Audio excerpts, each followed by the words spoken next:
Are you living your passion? What is your passion?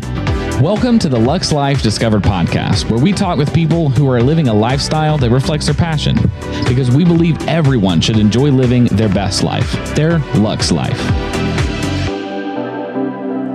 Hello, I'm Rick Steiner. Welcome to another episode of Lux Life Discovered. And today our guest is Max Sisk, and we're glad to have you with us today, Max. Awesome. I'm glad to be here, Rick. Thanks for having me. Good. And also, don't forget me. Shannon Richmond, my co-host, who's here as well. Great to have you. Panama City Beach Chamber. That's true, yeah. Thank you, Rick. Okay. Yeah. All right. Well, good. So, Max, let's talk about, you're part of a group called Rise Up Kings. That's correct. Give us a little background on that organization. So basically what Rise Up Kings is it's an organization that's meant to help Christian businessmen and CEOs live life to their fullest potential. And that includes like maximizing their relationship with Christ, their relationship with their families, how they take care of their bodies, and also how we basically conduct our business. Are we doing these things in a way that maximizes how other people see God through us? And so that's a big part of what we do and why we're doing it. So. Okay, and how did you get involved with this particular organization? Yeah, so I got involved with them. So part of the transition for me was a big part of me discovering what I really wanted out of life. Mm-hmm. And so I was working as a W-2 employee doing maintenance. Basically, things were going okay there. But I basically had my ladder stacked on a building I didn't really want to get to the top of. And I was like, this isn't working. So it's a good way to phrase that. That was a good way. I like that. Yeah. So I was like, something's got to give. I saw an ad on YouTube for sales and coaching training. And then they sold me on their program. So I got into it and I was like, okay, these guys sold me on something I didn't know I really needed. So I'm going to try it. And then I did that. And then like they actually set me up with Rise Up Kings. And we were just in such alignment with what we wanted, like what they're doing and what I care about. We're just in such alignment. It was a great match. And so that's how I got paired with them and started working with Skylar Lewis and really just been growing ever since then. Okay, so your involvement with them, what's your actual like role with them right now then? How would they identify you with Rise Up Kings? They would identify me as a coach and somebody in sales. Okay. So I work on their sales team, and basically whenever anybody comes into our ecosystem online or through Facebook or calls in or a referral, they would basically go through a vetting process. And that would start with me like qualifying them, making sure they're a good fit for the program. And then from there, it just, kind of differentiating the different ways that it could go for them based on the programs that we offer. So this would be people that are looking for a change, or like how would the interest come, I guess, for people to reach out to you, if that makes sense? Yeah, no, it does. So a lot of different ways, because we don't only help people that are like at the last end of the rope, Right. We help guys that are really like stratospherically successful. We work with guys that run $100 million companies and just want to be better. They want to pursue God better. They want to be a better husband and father. And they know that there's more of them available. We also help guys that are, going through divorces, that are struggling with addiction, guys that just like have suicidal thoughts. We talked to several guys just yesterday that mentioned that that's what they were going through at that time. And we made a safe place for them that they can share with like-minded men, like, hey, this is what I'm going through. Right. Kind of let them be real. Yeah. Yeah, absolutely. Because if you're not able to be real, you're not really able to get healing. That's true. Yeah. And so that's kind of the idea. We want to facilitate and foster that kind of environment for guys. How do people find out about you? So right now we have YouTube ads. We're on Facebook. We have a social media presence. We also have we're a nationwide network of guys. At this point, we're a little over 200 guys that are involved in a mastermind program. And we're trying to tell people about what we do. That's amazing. I think that's an awesome program, and I think all guys need it to some level. Mm-hmm. And just to be able to find you and hear that, hey, we're here to make a safe place for you, and to have something to talk about is really awesome. Right. And I like the fact that it's not just people at their last ditch effort. It's people of different levels and social standings and everything that just want to better themselves. It is, and that's a huge thing, because we have some people, like, I'll talk to some guys, with a little bit of an ego issue, and they'll be like, well, I'm doing pretty awesome, and I'm like, okay, cool, man. Like, sounds like you got it all figured out, so good for you, man. Do you know where we're at if things change? And you want that accountability, and you want that environment, and you want a program that's going to help you, systematically and strategically prioritize and track and implement systems that are going to help you take the things that you're doing to the next level. So if we're talking about your business, what's the one thing you need to do? How are you going to break that and chunk that down into measurable goals that instead of a to-do list, you have a result-driven process? That way it's not just busy, it's productive. How do you guys meet, and how do you keep accountability, and how do you, judge your success? So, well, that's a really good question. It's kind of hard to answer because every man is in a different spot. Correct. So for some guys, it's as simple as basically checking a box. It's as simple as starting a habit. It's as simple as saying, honestly, like, I didn't do that habit today, and what's holding me back? For other guys, it's taking it to the next level. Some guys do 45-minute intense workouts or training for a marathon, So it's like, for everybody it's different, but the goal is, like, if we can do 1% better consistently, that's great. And so you don't have to be perfect. You don't have to move a mountain to say you're successful. The goal is to build confidence through repetitive action in the same direction. If you can do that, it'll change the way you see yourself and the way that you see every day and the challenges that are ahead of you. Wow. So it kind of challenges you every day. It does. To be a better you. It does. And people that are really driven, successful, or just trying to get that first step toward a goal, most people like those challenges. They like to have that organization to follow, to kind of, I'm a check mark person, put it on the list and check it off. So, This episode of Lux Life Discovered is brought to you in part by Steiner Event Group. Steiner Event Group is a national event planner that produces results for their clients. They offer event and wedding planning on any scale, hosting bridal shows, scouting talented models, and producing riveting concept photo shoots to help their clients expand their brands, products, and services. Whether you're a business professional aiming to take your brand to the next level, planning a corporate or private event, a bride seeking to have the wedding of your dreams, or a model ready to be discovered, Steiner Event Group is ready for you. So now, Jason was showing me the website before you came in today. Tell me about the boot camp. That looks pretty intense, and you've done that, right? Yeah, I did actually. Oh, I want to hear about this. So it was very intense. It was very challenging. I was working with them in their sales and coaching before I went to the event, but I went to the event for a couple reasons. One was not just for assessment, but for personal development. Like, it was something that truly benefited me on a deep emotional and spiritual level.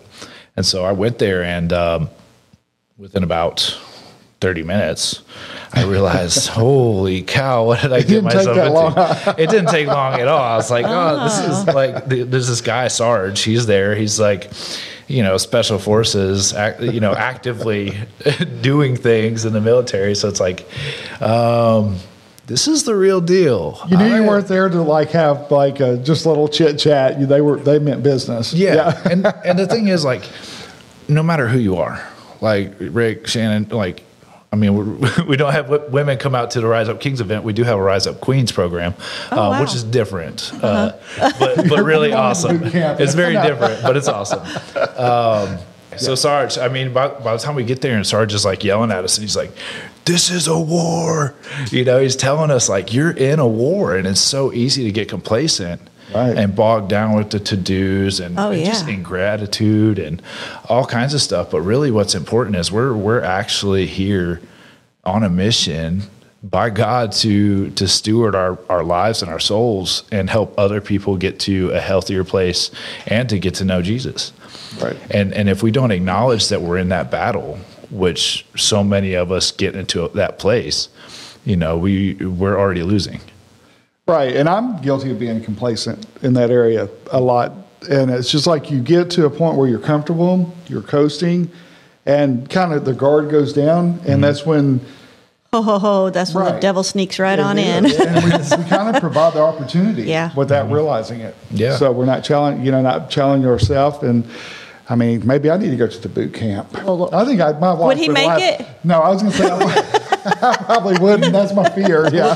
The thing isn't like, so a lot of guys will try. I tried to game the system by like, okay, I'm going to implement an exercise regimen before I go so they can't break me. Well, I mean, let's just be honest. That's not me. I'm not that guy. I was in the pod with a world-class triathlete, second in the world with the Ironman triathlon. Wow. At one point, he was like one of the top 5 fittest people in the planet. And you're like, I'm in trouble. Yeah. And so like the metric that we have to measure ourselves by isn't like, am I better than him? It's, am I doing the best that I can do? Right. And the program's created to push every man to their specific breaking point, to show them and get them to a place of, oh man, there's more of me, and also I can dig deeper, I can do more. If I can put up with this, I can sure show up better at home. Right. Oh, yeah. If I can, you know what I mean? If I can get beat like this and go through this struggle just to learn more about myself whenever I go home, I can have a better attitude towards my wife and kids, and that's a lot of what it's geared towards. How long does boot camp last? It's 3 days. 3 intense days, huh? 3 intense days. 3 very long days. 5 years. So it flies by, it flies by. Yeah. By the end, by the end of the second day, I was ready to come home and start working. What you learned. Already looking ahead. Yeah, absolutely. Yeah. And then at the end of the third day, I was like, I drove back from Dallas I was ready to go do some more sugar cookies on the beach when I got home. Like I was just so pumped up. Right. Like I'm going to take this and I'm going to run with it. Yeah. And it was just incredible. So is it held in Dallas all the time, the boot camp, and how often is it held? Right now, it is held in Dallas right now. Okay. We have events typically at least one a month. Okay. Wow. If we have more guys coming, we typically have somewhere between 10 and 20 guys. So we'd like to have like 15 to 20 guys. That's nice. So you get a lot of one-on-one. You do. And you don't get mixed up in the crowd. Right. That's Exactly. nice. Yeah, so you're not really like in big enough a group that you're slipping through the cracks. Your personality traits and character defects. You can't hide in the background. You can't hide. Okay. Yeah, Dang it. I knew what you were thinking. Yeah. It's small enough you can't hide. But it's also big enough that there's some real depth of relationship. There's somebody there. Like God has put everybody in that specific time and place for a specific reason. Like when I went through, there was definitely a common theme. Whenever we were sharing some of the deep stuff, like there were common themes in our small group. And so we all walked away with this like huge feeling of like, God totally did this. Yeah. Like he put us all here for each other to go through. Wasn't this an together. accident. Not at all. No. Not at all. And it was amazing to be able to open up in front of people with similar stories or that common thread. And just a relief that is, because guys are, we want to keep it all to ourselves, and we can do it on our own. That mentality. Absolutely. And the group of guys, the demographic that we typically serve is CEOs, Christian CEOs and businessmen. And so not only do you have like really high performers and really strong personalities, you also have very, very lonely patriarchs. They can't go to church and talk to people about because they're that big businessman. Yeah. Well, they'll be seen as weak, or they'll be judged as being, their status or being ego inflated because they're dealing with higher money problems. Right. You know what I'm saying? Wow. So people will be like, yeah. I didn't think about that. So they don't have that a lot of times. They don't have the opportunity to be that candid with people in their church community. Sure. And so this is a really great opportunity for guys that are, fall in that demographic that want to really, really prioritize, relationships with men they can relate to and be sharpened by and challenged by. And then also, it's God is the thing that brings it together. Business is a common thing that helps us be together. Right. But God is the main thing. And that faith that brings us together to begin with is the foundation for everything else that we go through there. Wow. Oh, that's so, awesome. so all the guys that you go to boot camp with, then do you guys stay in contact? Do you keep in touch? Is that your group then? Or? Yeah. Okay. Yeah. So we've got, it's called a pod. Every group that goes through is a pod, where we've had 21 pods now. Wow. And this is March. When did you guys start? So, I think Skylar started in 2020. So wow, What a- 21 pods. that's already. really good. And especially during COVID and all that too. So, Well, it's a much needed resource that Absolutely. people didn't know that they had, or they can lean on. How nice Definitely. is that to know you could do you pick up the phone and just call? Yeah, I call people all day. So basically what But they like do from is your pod though. Oh yeah, Yeah. We've got a Slack channel. Like we're all What's part a of the Slack mastermind. channel? Slack is an app. It's like a communications app where we get together and we talk about. We have a channel for fitness. We've got a channel for faith. We got a channel for family. I'm going to have And to so- delete the fitness one. Yeah. This is for the mastermind guys. Right. So guys that have gone through the 3-day event and then decide, hey, look, I want to maintain this. I want to keep the Yeah. momentum up. I know I can't do it alone. I really want to be a part of this big picture. Right. They have the option to be part of the mastermind, and that's where the main group, the main cluster of guys that are really prioritizing implementing what they've learned over a long period of time are going to be found at. That's Wow. interesting. I never. So knew when all you that went to stuff. the boot camp, you started here. How do you feel you've come, and has it stuck? That's a great question. So when I went to the boot camp, like obviously there were things that I thought I was doing well. There were things that I knew I wasn't doing well. Right. When I went to the boot camp, the things that God wanted to show me I was doing well and not doing well were the things that got shifted. Wow. Makes sense. Yeah. Yeah. So I could change all day the things that I'm like, yeah, I got this. I need to improve on this. And then this is bad. I need to work on this. But whenever things got real and like God was like, no, this is what I got my finger on. Then it started to be like, oh, that's what I need to work on. So spending all my time and energy focused on work isn't necessarily the most productive thing I can do with this life. Isn't okay. it amazing when God shows us things we're just like, gosh, that's so simple. Why didn't we think of that? And Yeah. all the energy and effort that we put into other things that we think can make us great. Yeah. God's probably thinking, really? Okay, you just waste your time. I'll show you soon. That type Yeah. of thing. So, Absolutely. Yeah. And it was really cool. He allows us all to get brought to this uncomfortable place of That's where the growth happens, though. Yeah. Being uncomfortable. absolutely. Yeah. And that's the main thing is like we get so comfortable so easily. And we don't want to come out of that. It's like we work really hard. We have, we live in the greatest country on earth, and we have all of these things that we're just, so many of us are really born with. And we all start somewhere different, but we're blessed. Right. And so it's really easy for us to just say, oh, well, I've come to a good spot. I think I'll rest here for a while. Right. When in fact, like, that's just bad stewardship. Yeah. It goes back to what I was Wow. saying earlier about me being complacent, how wrong that is. And you get there and sometimes you don't realize it, and then all of a sudden something happens and you're like, oh, wait. I can't do this. Yeah. This episode of Lux Life Discovered is brought to you in part by Orville's Men's Store. Thank you, Orville's Men's Store, for supplying the men's clothing for today's podcast. For the absolute best in casual and dress wear for men, visit orvillesms.com. That's ORVILLESMS.com. So that's all interesting. And I'm going to do a lot more research on Rise Up Kings Check it because out. that's a great, just briefly when I saw the website before you came in and is hear your story. I mean, that's awesome. Give us a little background about you and how you got to the point to where Rise Up Kings even came into existence for you. Yeah, so that's thank you for the opportunity to share that. So, my story, if I were to sum it up, I had a very so growing up, my dad was in the military. He was in the Army, so he was back and forth a lot, but he took care of us.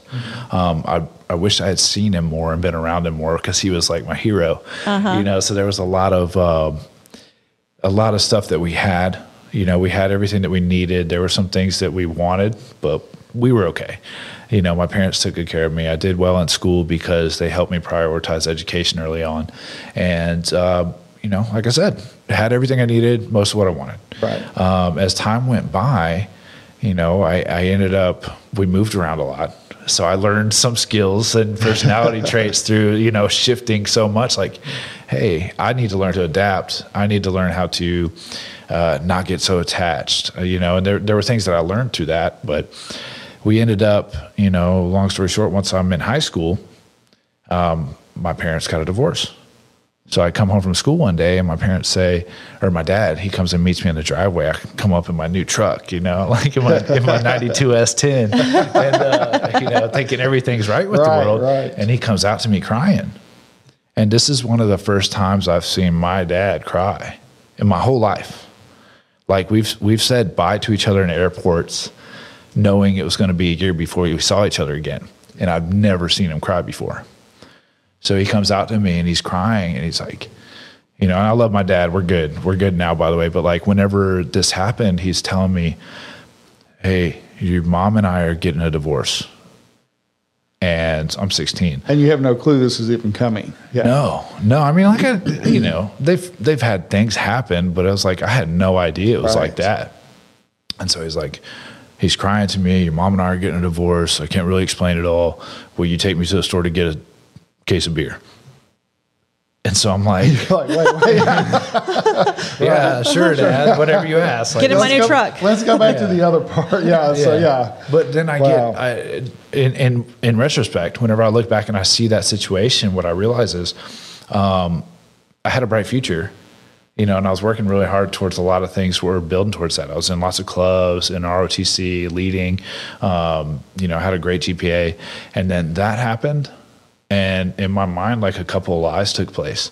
One of them was that love isn't real, right? Because I saw my parents work towards building a family for all those years, and then poof, just one day, it's just, oh well, that was a big waste, you know. So that was in my mind. And then the second thing that came into my mind was when a man is in pain, he medicates, right? And so I hadn't thought about yeah. And so those lies came into my life at that age. So it was a pivotal age. And so I started, the experimenting I was doing with drugs and alcohol became a coping mechanism. And then it became an addiction and a preoccupation. And so basically by the time I was out of high school, I'd already been struggling with alcoholism, addiction. I smoked weed all the time. I barely graduated high school. I went from like a 4.2 to a 1.7. Yeah. So things went downhill really fast for me. So things escalated after high school.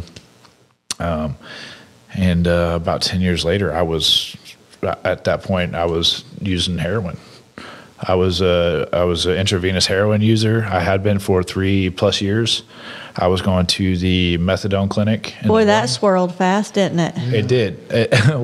For some people, it's a little bit faster than others. For me, I was like a slow leak. 10 years is a long time to go down that spiral, but it felt like an eternity. And so I was going through that process, and I was like, this sucks, man. I was like suicidal. I was like depressed. I had been telling my younger sister, because we did drugs together, both of us actually. I had 2 younger sisters, and we partied together. And my youngest sister, she was like 17 or 18 at the time that I was using like this, and I was suicidal. And I was like, you know what? I'm tired. If things don't get better, like I was homeless, like riding my bike around everywhere. And she was hanging out with me because she loved me, and I was like, Crystal, I'm tired of this. If life doesn't get better, I'm just going to end it. This was stuff that as a big brother, I was telling my little sister. Which is heavy for her. Yeah. At 17. Yeah. It's heavy for her. And then lo and behold, things continue down that path. I managed to hold on for dear life, had a baby with my ex. So he was like, I'll stop doing drugs whenever he comes out. Right. Well, that didn't happen. But before the baby came, years before the baby came, and shortly after that conversation my sister and I were having, she actually took her own life. Oh. So she committed suicide while she was still in active addiction. And really that just kind of spiraled everything even farther. Yeah. So I got really bad in addiction, and I went and got help for that. And that low point in my life, like I had tried everything else. And so the people that I talked to and the law enforcement officers that wanted to help me, they were like, they connected me with a program in South Carolina called Evans Training Center. And they said, does the name Jesus Christ offend you? And I was like, well, I mean, at this point, no, there's not really a whole lot that offends me anymore because I'm dying. Right. You know, so, and the conversation, like I was much more broken than that in the conversation, but that was the gist of it, that was I willing to do whatever it takes? Because I was dying. My 18-month-old baby was probably going to lose his dad if I didn't do something different. And I realized, like, I have to do something. So they said, this is an 8-month program. You can't invite your girlfriend over at all. You know, are you willing to do that? And I was like, well, like if I don't, I'm going to die. Like, so I was like, I have to do I'm glad this. you knew that part. Yeah. And that was all that was really all I knew. Yeah. And he didn't. And they loved me and they really tried to talk me out of it. You know, they're like, I don't think you're ready. I was like, oh, I beg to differ. Like, I'm ready. I need to go. Well, they want to make sure your level of commitment was there, because that's a lot of resources and time and that's invested in that. So, absolutely. Yeah. And they love me. They love me through a process. Like, they put up with a lot of really bad attitudes and behavior in me for quite some time in order to help me overcome the hump of the chemical addiction. Right. And then also they discipled me and showing me, like, hey, the reason that you felt so empty for so long is because you never pursued God. You never invited him into your life. And whenever that became apparent to me and he became real to me, then I realized, I'm in trouble. I better do. I got hope. I've got hope. That's right. And also I've got a responsibility, because he gave me he allowed me to go through a certain number of trials and experiences for a reason. For a reason. Yeah. And that reason was to help other people down the road. And so ever since I went through that program and went through those struggles, my heart has been to find ways to come alongside or go on my own and help other people that are going through similar situations, whether it's, you know, depressing thoughts or struggles with addiction, or just, I mean, people just beat themselves up sometimes. Yeah. And if I could just encourage them or challenge them to grow, or tell them something that, like, they might not have heard. They might not have anybody in their corner saying, hey, dude, you're a valuable person. True. God loves you, and he made you for a purpose. Right. And that I believe is my purpose. Wow. Is showing people. That's like, awesome. Isn't it amazing though? Because like you said, we live in a country where we have everything, and you know, you can argue back and forth who's more privileged than whom and all that good stuff, but we're all privileged to Absolutely. a point. I don't care who you are. To be born in America. It's called first world problems. Yeah, it is. You're right. We're not looking behind us to see if we're going to get eaten while we're trying to get water for our cereal or whatever. Yeah. And so it's hard to believe that we live in a society that kind of shames us for wanting to vote, to voice our fears, our opinions. And we, as guys especially, we feel like that's not a manly thing to do. You run into that as well with people you talk with. That.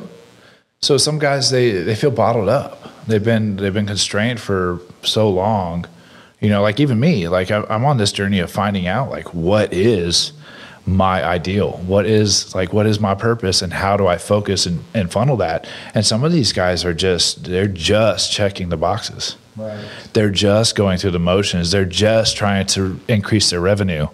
You know, they're putting on all these hats and facades to try and cover up, like, what's the point? Yeah. You know, meanwhile, on the inside, they're miserable, they're unhappy, their marriages are falling apart, they're sedating and social media and pornography or whatever the case may be, and saying, look, I don't know what to do. I don't know which way is up. Yeah. And you know, wow. so that's one side of the spectrum. And you know, the guys that are really successful, you know, they have the same, they got the same issues. Yeah. And part of what I learned personally while I was there, because I was next to like incredibly high performers. Or I mean, we're talking about, like I said before, like world-class athletes, guys that do hundreds of millions in business every year, CEOs with 300 employees, and they're accomplishing things at such a high level that they're international names. And I'm like, but what a relief that they have a place to go and do that in a safe zone. And then you also realize too, hey, these people at their level, they're still having issues that are common to me. You know what I'm saying? So that was some of the biggest insight that God put in me during that experience, because He's not a respecter of persons. Right. And so the self-loathing and self-condemnation and comparison and imposter syndrome and things that I deal with because I know how imperfect I am, he helped me through being next to these guys and showing me, hey, little old you, as you like to see yourself, actually has something of value to offer these guys. Yeah. Likewise, they have something of value to offer you. Right. And that's the power of the body, that we all realize that, like, we all have different gifts, talents, abilities, perspectives, and experiences that contribute to other people. And that, paired with the power of the Holy Spirit coming upon you to give you words to speak somebody, to encourage somebody, or to empower somebody, when those things work in tandem, like we're and happy ending. Let's end this on a really happy. Now he's happily married, new baby. Yes. I mean, great job. So look what you've done just by trusting in God. Yeah, and that's the big picture. Yeah. Look what He's done. Yeah. Right. Oh, I like that. Look what He's done, Perfect. because you don't take a mess like I was in and turn it around like this, and not recognize that He played the role. That's He right. did that. He made the connections. He put all the pieces in place along the way, and He's still working something that I really have no idea what it's going to play out to be later. Well, it's what you said earlier before we started the podcast. You're not at the end of your journey, you're in the middle. Absolutely. And you're still going. So good. Awesome. That's a great story. We have enjoyed having you so much Absolutely. today. And I feel like we probably need to have you back another time and just kind of pick up and discuss some more. But it's amazing how 30 That's minutes accountability, by the way. Right. Receive. Let's take a look at it. All right. Well, good deal. Well, that concludes our episode of Lux Life Discovered today, and we look forward to seeing you next time. Have a great day. Thanks for listening. If you enjoyed this episode and want to support our show, leave us a review. That's the #1 way to help this show reach others just like you. Join us next time for another Lux Life Discovered.